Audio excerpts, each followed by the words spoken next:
Olá, boa noite a todos e todas. Um prazer muito grande fazer parte do terceiro Congresso Nacional de Entomologia Online.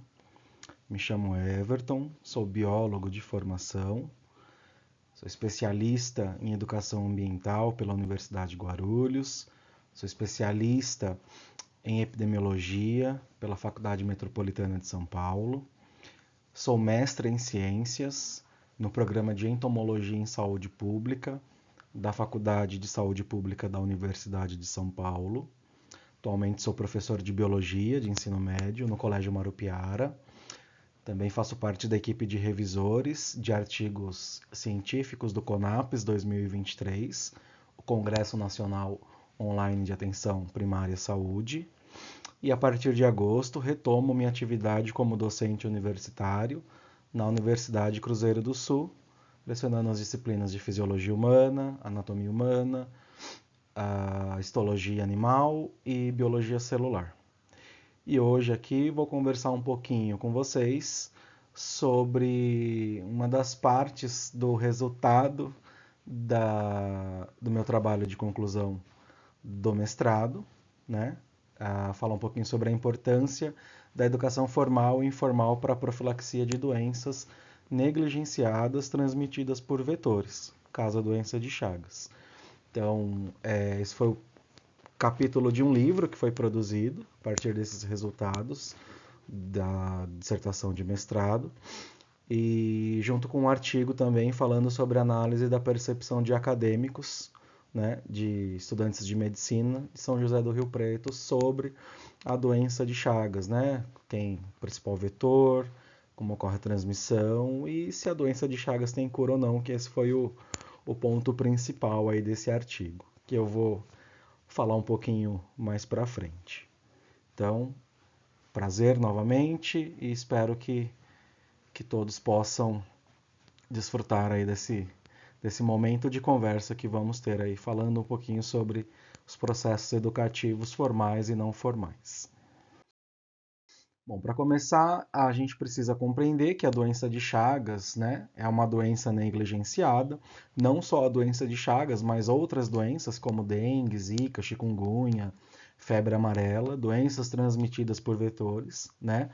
Doença de Chagas, ela é causada, né, pelo Trypanosoma cruzi e é uma doença que ainda é bem considerável, né, pela quantidade de pessoas que são acometidas por todo o país, em todo o mundo, né? Então, cerca de 8 milhões de pessoas em todo o mundo ainda são acometidas pela doença de Chagas.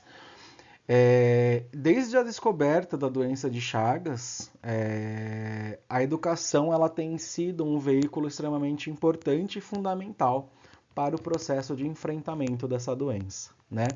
E quando eu falo em educação, eu já estou me referindo aqui a tantos processos formais quanto os processos não formais também, né? Por conta desse motivo, esses processos educacionais eles foram incluídos, né, nos programas relacionados à doença de Chagas como componente de informação, educação e comunicação em todas as atividades de vigilância global realizadas pela OMS, pela Organização Mundial de Saúde.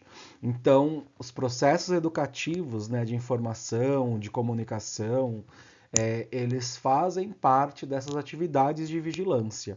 Então, não temos apenas a vigilância entomológica, né, sobre a questão do vetor, o combate, o enfrentamento, mas também a informação, né, esses processos educativos de comunicação sobre a doença fazem parte dessas atividades de vigilância.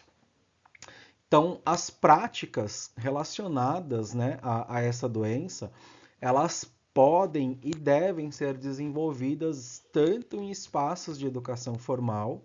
Quando eu falo de espaços de educação formal, eu falo daqueles ambientes onde a gente sabe que o objetivo é a transmissão de conhecimento, né? Então, escolas de ensino básico, ensino fundamental, ensino médio, escolas de nível técnico e as instituições de ensino superior também. Então, tudo isso está dentro desse contexto de educação formal. né? E os processos de educação não formal são aqueles que acontecem de forma não isolada, mas acredito que é uma extensão daquilo que é aprendido nesses ambientes formais. Então, a educação não formal ela vai acontecer nas comunidades, nas residências, numa consulta médica, onde aquele médico vai trazer uma informação sobre tal doença, ou no próprio ambiente, ali na sala de espera, como vai ter um trabalho que eu vou mencionar, que um dos processos, né, de educação ele se dá por meio desse espaço de convivência, né, dos chagásicos.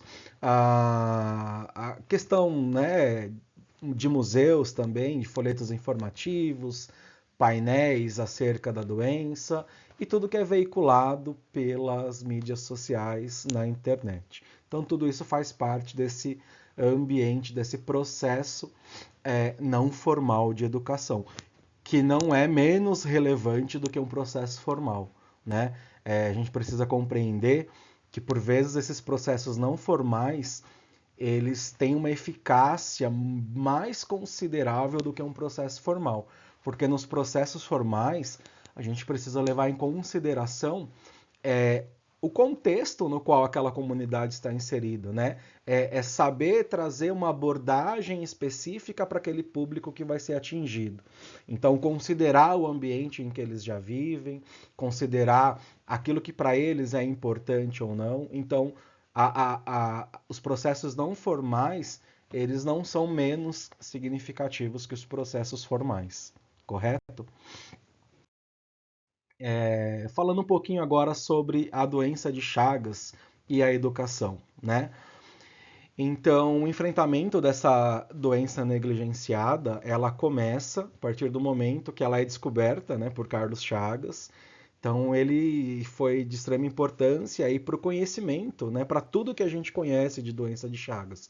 Não só quem era o vetor, mas quem é o agente etiológico, como que essa transmissão acontece, quais são os sintomas, as medidas profilácticas, né, para estabelecer aí sobre a doença de Chagas. Então, a partir dessa primeira descrição, né, feita por Carlos Chagas, a gente teve uma inclusão desse componente que eu já mencionei, que são os IECs, né, Informação, Educação e Comunicação, nos programas de doença de Chagas, estabelecidos não só pela Organização Mundial de Saúde, mas como também pela Organização Pan-Americana de Saúde, a OPAS, né? E esses processos educativos eles se tornaram uma das principais estratégias de ações complementares para as atividades de vigilância global no que se refere à doença de Chagas, né? Então, pensando num cenário, né, de distribuição atual dessa doença, né, onde nós temos aí a presença de pacientes infectados com tripanossoma, pacientes de diferentes países, né, dentro e fora da América Latina, porque a gente sabe que hoje a distribuição da doença de Chagas, geograficamente, ela é bem ampla, né? Por conta de todos os processos migratórios que aumentaram, né, drasticamente, e com isso aumentando os casos positivos de doença de Chagas em países onde nem era mencionada, como Canadá, Estados Unidos, Japão, Austrália, Nova Zelândia, Suíça, Itália, Espanha, né?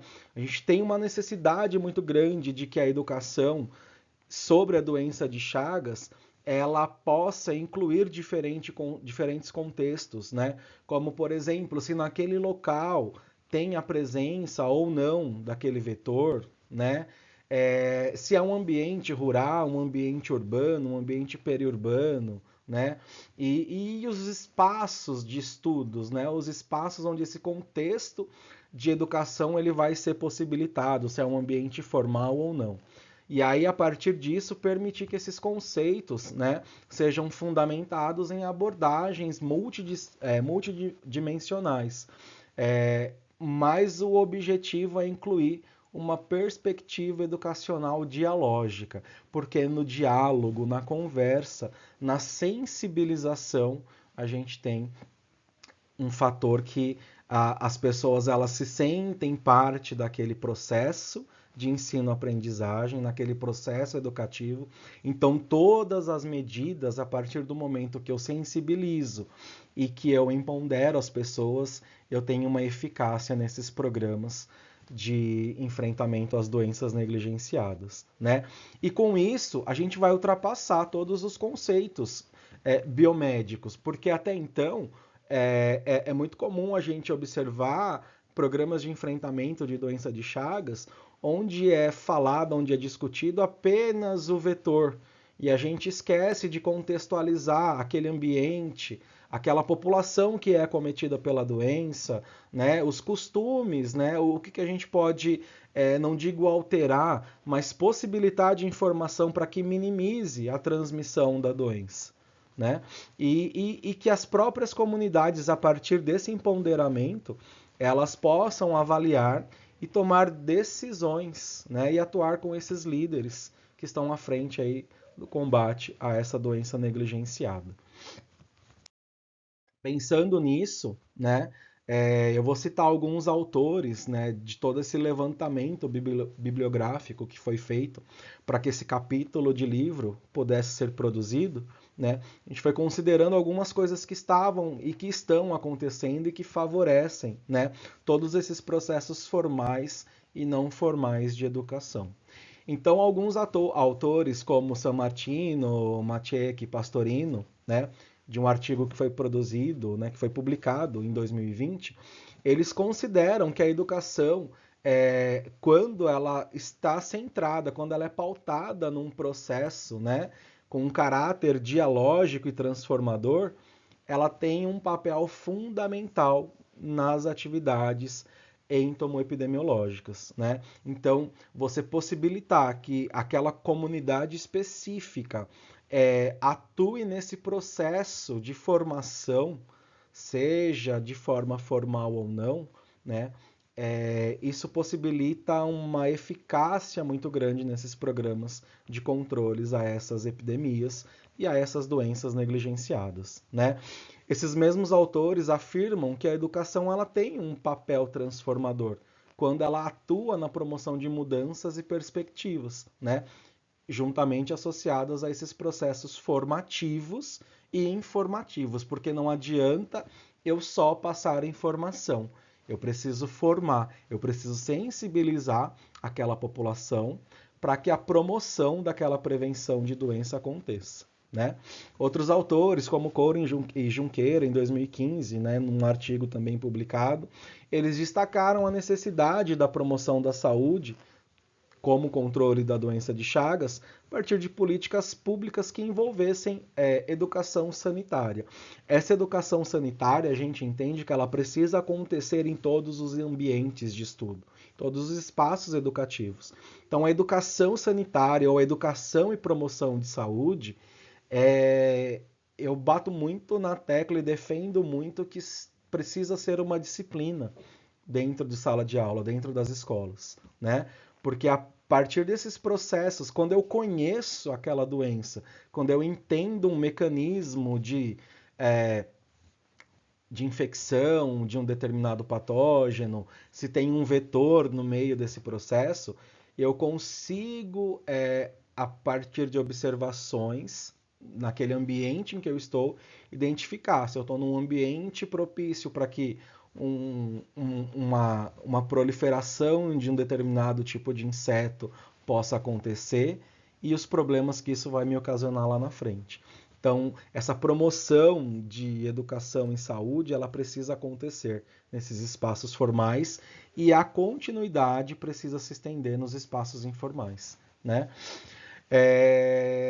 Porém, a gente sabe que não é assim que acontece, infelizmente, né? Por isso que a manutenção dessas políticas públicas envolvendo esses processos educativos, né? Esses processos de educação em saúde são fundamentais, né? Porque independente da forma que o assunto vai ser abordado, se vai ser de uma forma formal ou informal, né? De uma maneira mais técnica ou algo mais didático, vai possibilitar, vai permitir esclarecimentos, né, de questões relacionadas àquela doença. Inclusive as questões profiláticas, né? Como é que acontece a profilaxia para aquela determinada doença e isso traz uma melhoria nas condições e na qualidade de vida de toda a população, né? Eu falo isso por permitir, né, esclarecer questões relacionadas às doenças, a doença de Chagas ou outras doenças negligenciadas, porque esse foi um tema discutido nessa minha dissertação de mestrado, e a análise que foi feita com estudantes de medicina de um local endêmico, de um local onde tem, né, triatomínio, onde tem uma quantidade considerável de pessoas com doença de Chagas, a fragilidade de informação e de conhecimento sobre a doença, né?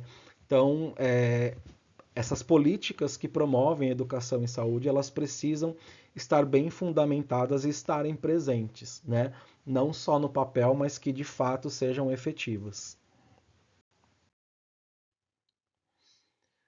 Outros autores também, né? A Abad-Frente, em 2011, sugere que a vigilância entomológica precisa ser baseada na participação da comunidade. Foi o que eu mencionei no começo.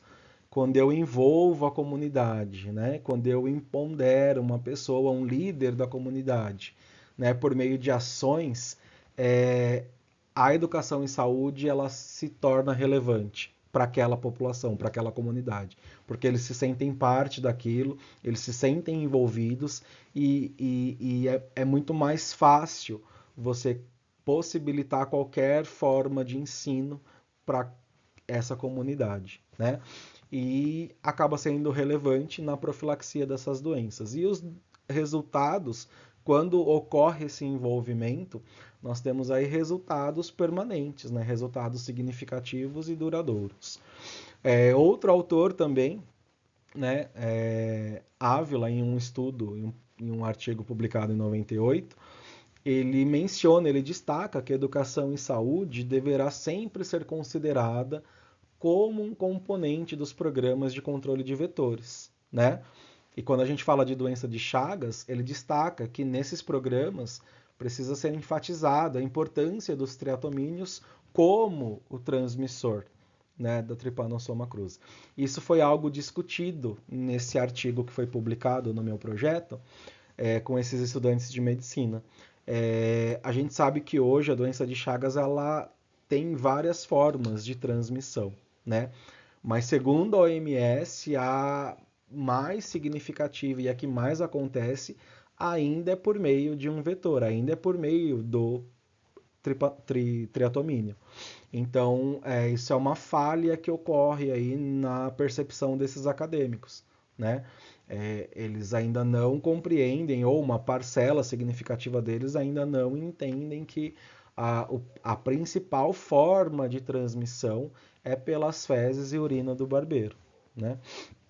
Uh, os mesmos autores mencionados no começo, né, San Martino, Pastorini e Maiteca, eles destacam que 59% das práticas educativas que estão relacionadas à doença de Chagas são desenvolvidas em espaços de educação formal. Então, educação básica, ensino técnico, superior, principalmente na área da saúde, nos programas, né, dos cursos da área da saúde. E 41% são desenvolvidas nos contextos educacionais não formais, né? Então, residências, consultas médicas, museus e internet. Então, olha só, tem um peso muito grande os processos não formais, né? Esses processos não formais, eles precisam ser destacados, eles precisam ganhar força para que todas essas medidas profiláticas elas sejam efetivas, elas sejam eficazes. Eu vou mencionar, a partir de toda essa revisão sistemática que foi feita, algumas importantes informações que foram destacadas por esses autores, né? Tanto nesses processos formais quanto não formais, tá? Então, alguns desses autores destacaram que existem mais trabalhos que discutem a importância teórica da educação para a doença de Chagas, né? Então, são processos mais teóricos do que trabalhos que promovam práticas educativas, né? Então, eu vou lá no ambiente escolar e aí eu vou falar, vou discutir sobre a importância da doença de Chagas, mas de uma forma mais teórica. Não é eficaz? É eficaz, mas seria muito mais significativo e teria uma eficácia maior se as práticas elas fossem feitas. Ou seja, eu chegar num ambiente escolar com uma caixa entomológica, mostrando algumas espécies de triatomíneos, né? Eu mostrar um ambiente favorável no qual aquele triatomínio possa se instalar ali, que fica próximo de um local para alimentação. Então, quando eu torno esses processos mais visuais e mais práticos, a eficácia ela é maior, né? Também foi destacado, foi mencionado que o campo educacional relacionado à doença de Chagas, né, essa doença negligenciada, ainda é muito fragilizada, ainda é muito incipiente, mesmo em países endêmicos, que deveria ser diferente, né? Locais onde eu sei que existe o vetor, onde existe pessoas contaminadas, esses processos formativos, e quando eu falo formativos, seria no campo de informação para a população e na formação continuada para profissionais da área da saúde, que não acontece, infelizmente, né? Uma porcentagem também significativa desses trabalhos que foi realizado, né? Eles destacaram apenas análises quantitativas, o que proporciona uma compreensão mais aprofundada desses aspectos discutidos, né? Então, eu preciso de fato tornar esse ambiente educativo o mais prático possível, para que essas medidas sejam efetivas ainda mais, né? A maioria das vezes, os membros dessas comunidades educacionais não atuam como os proponentes de experiência e de investigação, né? Também é uma supervalorização dos aspectos biomédicos, que foi o que a gente comentou lá no início, né? Os aspectos biomédicos eu destacando, viabilizando falar mais dos sintomas da doença do que os aspectos socioculturais, né? As questões culturais daquela população. E, mediante tudo isso, a gente tem uma desvalorização de todas as propostas participativas, né? Promovendo essa transformação social. E aí, a gente sabe que existe uma ênfase muito grande, né, apenas na prevenção. E aí, quando eu foco apenas na prevenção, eu desvalorizo todos esses processos educativos que podem ser mencionados, que podem ser destacados. Porque a questão não é só a prevenção. Eu preciso mostrar para a população, fazer com que ela reconheça quando ela se deparar com um inseto na sua residência, né? Isso é uma forma de prevenção? É uma forma de prevenção. Mas eu falar que só colocar tela, só colocar mosquiteiro, telas na janela, adianta? Não adianta, porque tem outros processos que estão envolvidos mediante tudo isso, né? É, Pensando, né, em todas essas propostas,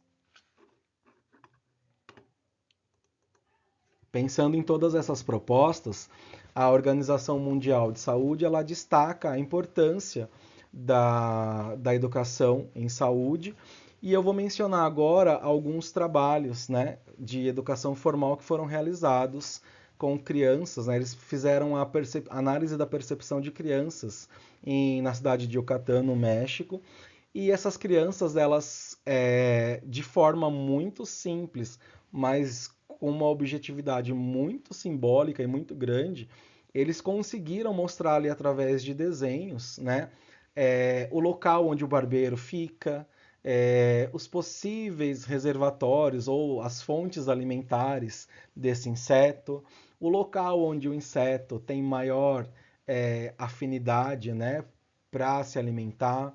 É muito legal que essas crianças, em todos esses seus desenhos, né, eles destacaram os próprios triatomíneos, né?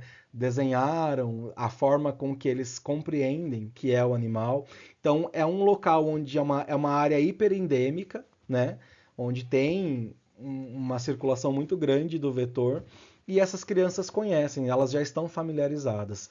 Por esse motivo, por essa familiarização, todos esses processos educativos eles são altamente eficazes, porque a criança, quando ela se depara com um barbeiro na sua residência, ela coleta ou ela chama, né, a equipe de atenção primária à saúde, e eles vão até o local, retiram um inseto, ou os próprios moradores já têm lá os tubinhos coletores, onde eles levam esse inseto.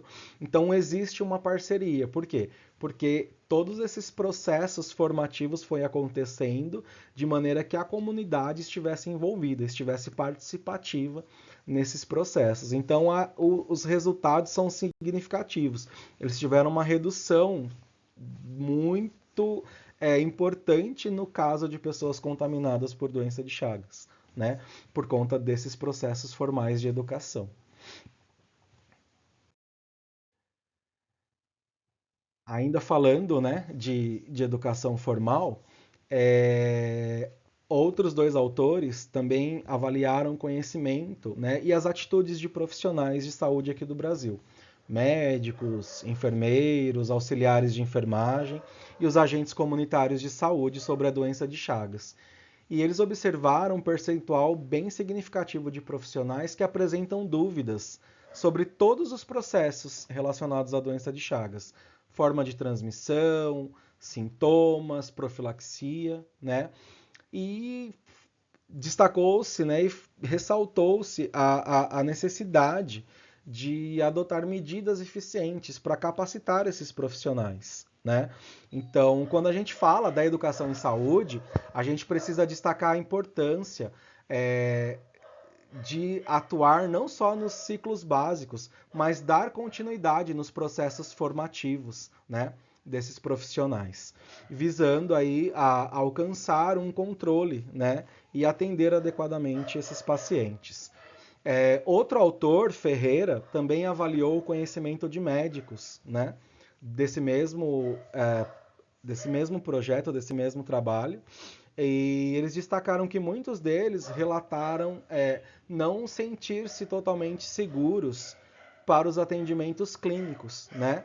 E uma parcela deles, ou seja, 30% desses médicos que foram que participaram dessa pesquisa, eles desconhecem o uso do benzonidazol como uma droga disponível aqui no Brasil para o tratamento da doença de Chagas, né? Então, a importância da educação formal se estender para os ambientes acadêmicos também, ela é muito relevante, ela é necessária, por conta dessas inseguranças. A gente está falando de uma doença que acomete uma parcela significativa da população.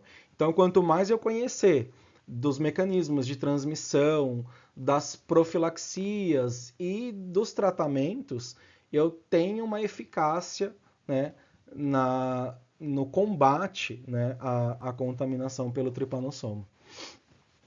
E esses mesmos autores também relataram que após a graduação, poucos médicos receberam alguma informação ou treinamento, né? Então eles desconhecem e percebem a carência da capacitação desses profissionais. Falando um pouquinho de educação não formal, né? Alguns trabalhos que foram analisados, que foram observados,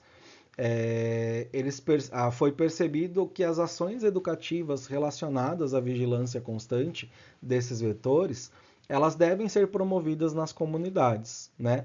Por quê? Porque ainda existem lacunas na conscientização da população em relação à transmissão, prevenção e controle, né?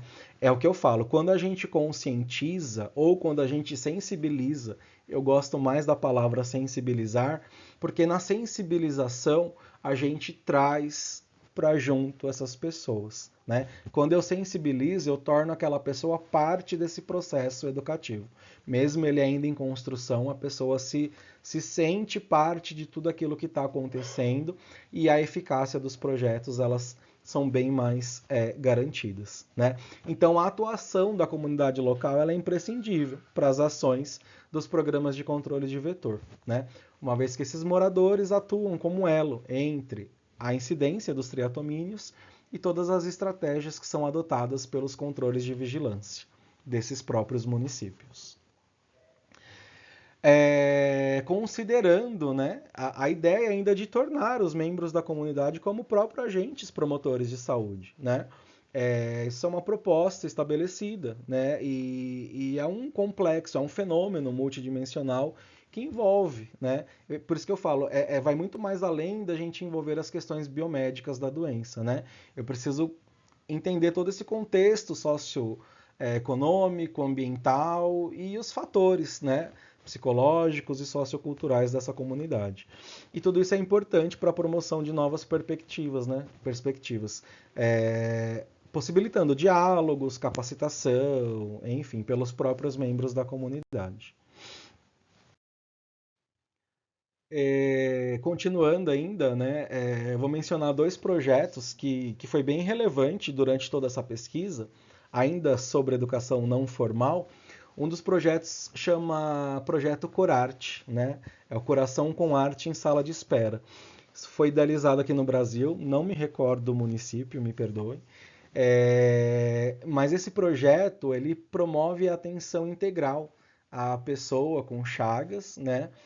E essas pessoas, durante a sala de espera, né, nos seus tratamentos ou no seu retorno médico, eles expressam todos os seus talentos artísticos, né?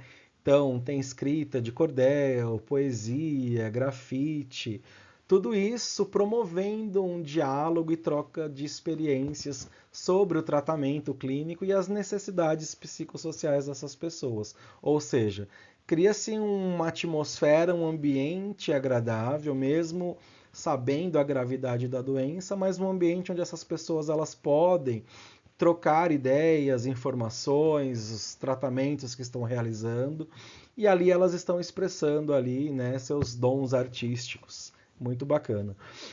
Um outro trabalho também que foi bem bacana, que foi observado aí a percepção cultural das comunidades indígenas, né, lá do Chaco boliviano, sobre a doença de Chagas, né? Eles conhecem, né, lá a doença é hiperendêmica, né? Mais de 70% dos vetores domésticos foram mais de 70% de vetores foram coletados em ambientes domésticos, né, nessa cidade, e todos eles infectados pelo protozoário, pelo Trypanosoma cruzi. E nesse trabalho, os autores eles destacaram que uma parcela desses indígenas eles faziam uma associação dos triatomíneos à doença de Chagas, ou seja, eles sabiam que o barbeiro, que o inseto era o vetor, né, da doença, mas eles não conseguiam fazer uma associação com a proteção e prevenção. Como que eles poderiam atuar para prevenir, né, e se proteger do inseto, né, do barbeiro. Então, algumas comunidades ainda nesse local vivem em casas tradicionais, né? E para eles tinha essa dificuldade, porque eles não sabiam como é que eles poderiam atuar mediante essa situação, né? E isso foi um resultado que mostrou onde as campanhas de saúde tiveram pouca influência, né, nas práticas de prevenção. Por quê? Por conta de restrição cultural. É muito difícil a gente mudar a forma de um indígena ou o seu espaço habitacional. Porque aquilo ali está enraizado, é uma cultura e a gente não quer mudar a cultura de ninguém. Mas estabelecer de repente um outro processo educativo ou uma forma de profilaxia que fosse eficaz para aquela comunidade ali. Então ainda tem essas lacunas, ainda existem essas dificuldades, né? Principalmente por questões culturais, que ainda é muito grande, é muito forte em alguns locais, né? E diante de tudo isso que foi falado, né, eu reforço que a partir de todos esses dados apresentados, fica evidente que tanto a educação formal como a informal, elas são essenciais para a profilaxia da doença de Chagas, né? E a gente considera importante intensificar a utilização de práticas educativas formais entre os profissionais de saúde, né? Essa educação continuada, ela precisa acontecer. assim como esses processos informais entre a população também, e entender que para cada comunidade eu preciso adotar uma linguagem, uma metodologia que possibilite essa conscientização, essa sensibilização, né? Permitindo com que eles atuem como agentes promotores de saúde. Eu vou só mencionar a importância disso se estender para as instituições de ensino. Nesse artigo que eu publiquei, que foi publicado sobre se a doença de Chagas tem cura, né? Foi feita uma pesquisa com 279 acadêmicos, estudantes de medicina de São José do Rio Preto, e uma das perguntas era se a doença de Chagas tinha cura, né? E aí uma das opções é que tinha cura na fase crônica, tinha cura na fase aguda e que não tinha cura. 51%, 51,2% desses estudantes disseram que a doença de Chagas não tinha cura. 11% mencionaram que tinha cura na fase crônica. Só que a gente sabe que a doença de Chagas, ela tem uma eficácia na fase aguda. Você consegue, o tratamento ele é eficaz na fase aguda. Então esses estudantes eles não conseguiram ter essa percepção, ou eu acho que em algum momento esse assunto ele precisa ser mais discutido, principalmente em uma cidade onde a gente tem uma incidência muito grande do vetor e uma parcela significativa de pessoas com doença de Chagas. Espero que todos tenham gostado dessa apresentação, né? Foi um trabalho bem extenso, né? Não teria tempo aqui de mencionar tudo que foi discutido, tudo que foi falado, mas deixo para vocês, né, o meu contato, meu e-mail, meu Instagram e possíveis dúvidas, né? Estou à disposição e mais uma vez agradeço o convite de toda a equipe do Conaente pelo belíssimo congresso que vocês realizam. Já acompanhei alguns e é um trabalho de muita excelência com profissionais extremamente capacitados para falar dos assuntos específicos. Muito obrigado e um bom congresso a todos.